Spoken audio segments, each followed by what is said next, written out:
মেয়েদের কি পশু পাখি জবাই করা জায়েজ আছে? স্বামী স্ত্রীর মিল মহব্বত এবং পারিবারিক ভালোবাসা বজায় রাখার জন্য কি করণীয়? বাজনা ছাড়া নুপুর পরা যাবে কি না? গীবতের গুনাহ থেকে বাঁচার উপায় কি? ধার দিলে কি কোনো সওয়াব হয়? কোনো কিছুতে পা লাগলে সালাম করা কি জায়েজ? কিয়ামতের দিন সূর্য মানুষের মাথার কতটুকু উপরে থাকবে? নামাজের ছোট সূরা আগে এবং বড় সূরা পরে পড়া যাবে কি না? কাজ দেরি না করি চলি আমরা প্রশ্ন উত্তর দেওয়ার পর্বে। সুজাত হোসেন জানতে চেয়েছেন, দান করলে সওয়াব হয়, কিন্তু টাকা ধার দিলে কি কোনো সওয়াব হয়? অবশ্যই সওয়াব হয় ভাই সুজাত।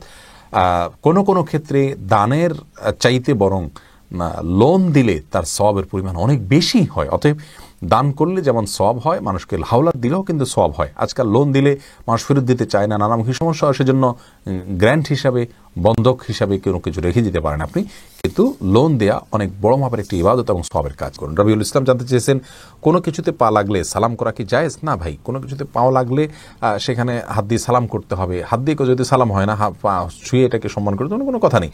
কিন্তু আমাদের সমাজ যেহেতু পাও লাগাটাকে অসম্মান মনে করা হয়, এটা ওরফ, আর ওরফের একটা এতেবার এবং গ্রহণযোগ্যতা ইসলামী শরীয়তে আছে, যার কারণে কারোর গায়ে পাও লাগলে সেটা লাথি দেওয়ার সাথে কিছুটা সাদৃশ্যপূর্ণ হওয়ার কারণে আমাদের সমাজ এটাকে দূষণীয় মনে করে। অ্যারাবিয়ানরা দূষণীয় মনে করে না, তারা জন্য পাও লাগলেও এটাকে কিছু মনে করে না। তো আমাদের সমাজ যদি দূষণীয় মনে করা হয়, সেহেতু যার গায়ে পাও লেগেছে তাকে যদি আপনি একটু টাচ করে আপনি আসলে পাও লাগাতে চাননি, হাত লাগাতে চেয়েছেন অথবা অশ্রদ্ধা করতে চান, এটা বোঝাতে চান, তাহলে সেটা ঠিক আছে, এটাতে দোষের কিছু নেই। তবে এর মানে এই নয় যে তাকে আপনি সালাম দিবেন। ইলিয়াস সানি আপনি জানতে চেয়েছেন, স্বামী স্ত্রীর মিল মহব্বত এবং পারিবারিক ভালোবাসা বজায় রাখার জন্য কি করণীয়?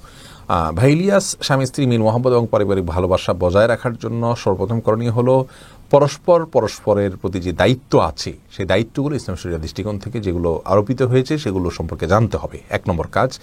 দ্বিতীয় কাজ হলো আল্লাহর কাছে দোয়া করতে হবে। সূরা ফুরকান আয়াত নম্বর 74 যে দোয়া আছে, রব্বানা হাব লানা মিন আজওয়াজিনা ওয়া যুররিয়াতিনা কুররাতা আয়ুন ওয়াজআলনা লিল মুত্তাকিনা ইমামা, এই দোয়া স্বামী স্ত্রী উভয় বিশেষ করে অর্থ বুঝে আল্লাহর কাছে নিবেদন করতে হবে, আল্লাহ যেন তাদেরকে সুখ শান্তিপূর্ণ জীবন দান করেন। তৃতীয়ত, তাদের মিল মহব্বতের জন্য দুজনকে ধৈর্যের প্রশিক্ষণ নিতে হবে এবং ধৈর্যের পরাকাষ্ঠা প্রদর্শন করতে হবে। প্রিয় নবী সাল্লাল্লাহু আলাইহি ওয়াসাল্লামের দাম্পত্য জীবনে কতটা ধৈর্যশীল ছিলেন, মেয়েদেরকে কতটা আপনার সহনশীলতার কথা বলেছেন এবং স্বামীর প্রতি কৃতজ্ঞতা আদায় করতে বলেছেন, এই বিষয়গুলোকে আমাদের মাথায় রাখতে হবে ইনশাআল্লাহ বিদিনিল্লাহ। তাহলে দাম্পত্য জীবনে সুখ শান্তি নেমে আসবে। সর্বোপরি আল্লাহর অবাধ্যতা এবং হারাম এর পথ থেকে সরে আসতে হবে। হারামের পথ যদি খোলা থাকে তাহলে সেখানে শান্তি থাকে না। আল্লাহ তাআলা আমাদেরকে দাম্পত্য জীবনে সুখী। আব্দুল আহাদ আপনি জানতে চেয়েছেন, মসজিদে বাচ্চারা আসলে মুরব্বীরা বকাঝকা করেন, এটা কি ঠিক? দেখুন আব্দুল আহাদ ভাই, মসজিদে বাচ্চাদেরকে বকাঝকা করা এটা অনুচিত। আমাদের অনেক মুরব্বীরা এই কাজটি করে থাকেন। আমাদের প্রিয় নবী সাল্লাল্লাহু আলাইহি সাল্লাম কিন্তু আমাদেরকে এরকম কোনো শিক্ষা দেননি যে মসজিদে বাচ্চারা আসলে তাদেরকে বকাঝকা দিতে হবে, বরং বাচ্চাদের যে দুষ্টমি এটাকে হজম করতে হবে। প্রিয় নবী সাল্লাল্লাহু আলাইহি সাল্লাম খুতবা চলাকালীন সময় তার নাতি এসেছেন, তাকে খুতবা থেকে নেমে কোলে নিয়েছেন, নামাজের সময় বাচ্চাদের কান্না আওয়াজ শুনে নামাজ সংক্ষিপ্ত করেছেন। এরকম আরও অনেক ঘটনা প্রিয় নবী সাল্লাল্লাহু আলাইহি সাল্লামের জীবনে আমরা জানতে পারি, যেগুলো দ্বারা বোঝা যায় যে বাচ্চাদের কিছুটা দুষ্টমি আমাদেরকে হজম করতে হবে। আজকের শিশু আগামী দিনের মুসল্লি, অতএব তাদেরকে মসজিদে আসলে ধমক দেওয়া যাবে না। হ্যাঁ, কোনো বাচ্চাকে মা বাপ যদি একদম ছোট থাকতে আনে না, ছেড়ে দেন, সবাইকে ডিস্টার্ব করেন, সেক্ষেত্রে মা বাপকে ডেকে বোঝাতে হবে যে বাচ্চাকে এত অল্প বয়সে আনবেন না, বা আনলেও নিজের নিয়ন্ত্রণে রাখবেন, অন্যদের নামাজ যাতে নষ্ট না করে সেই বিষয়ে খেয়াল করবেন। আফরিন সুলতান জান্নাত আপনি জানতে চেয়েছেন, বাজনা ছাড়া নুপুর পরা যাবে কি না?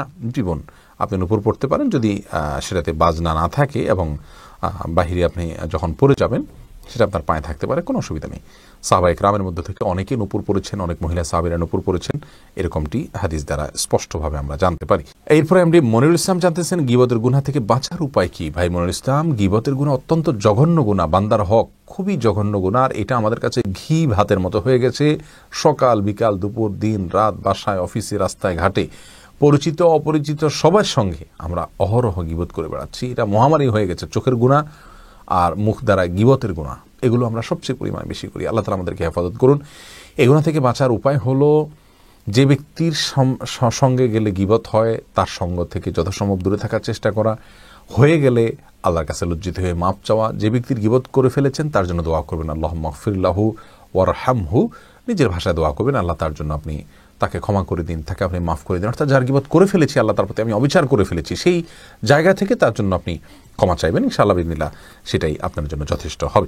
তারেক তালুকদার আপনি জানতে চেয়েছেন যে কিয়ামতের দিন সূর্য মানুষের মাথার কতটুকু উপরে থাকবে? ভাই তারেক, কিয়ামতের দিন মানুষের মাথার ঠিক কতটুকু সূর্য উপরে থাকবে এই বিষয় নিয়ে আপনার রাসূল করিম সাল্লাল্লাহু আলাইহি ওয়াসাল্লাম একটি হাদিস রয়েছে। তিনি বলেছেন বিকদরিল মিল আও কামা ক্বাল, অর্থাৎ সূর্য মানুষের মাথা থেকে 1 মিল পরিমাণ দূরত্বে থাকবে। এই মিল বলতে সুরমার যে দানি, সুরমা দানিতে যে শলাকা থাকে যেটা দিয়ে সুরমা তোলা হয়, এই শলাকাকেও মিল বলা হয়। আবার মিল বলতে মাইল আরবিতে সেটাও বোঝানো হয়, অর্থাৎ আপনার 1 মাইলের যে দূরত্ব সেটাও বোঝানো হয়।